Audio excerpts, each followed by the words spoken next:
In the first direct showdown of the presidential campaign, an aggressive Mitt Romney sparred with President Barack Obama on Wednesday over taxes, deficits, and ways to create jobs. High-income people are doing just fine in this economy. They'll do fine whether you're president or I am. The people who are having the hard time right now are middle-income Americans. Under the president's policies, middle-income Americans have been buried.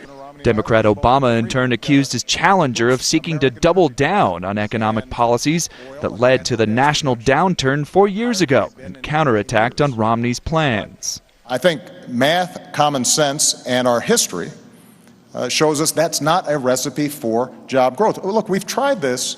We've tried both approaches. The approach that Governor Romney is talking about is the same sales pitch that was made in 2001 and 2003. Romney appeared at ease in the debate and at one point virtually lectured the president after he accused Romney of seeking to cut education funds. Yes, respond to that. Yes, sir, Mr. President, you're entitled as a president to your own airplane and to your own house, but not to your own facts. All right, I'm not going to cut education funding. I don't have any plan to cut education funding and grants that go to people going to college. I'm planning on continuing to grow, so I'm not planning on making changes there. But The economy dominated the evening, as it has in the race for the White House all year. Pre-debate polls showed Obama with a slight advantage on the issue. For 18 months, he's been running on this tax plan.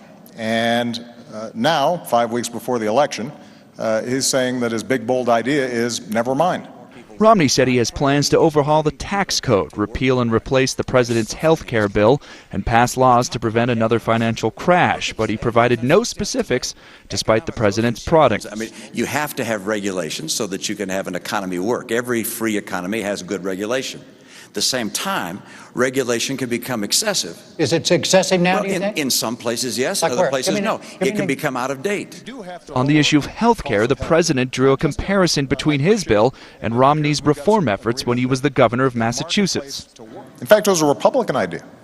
And Governor Romney, at the beginning of this debate, wrote and said, what we did in Massachusetts could be a model for the nation.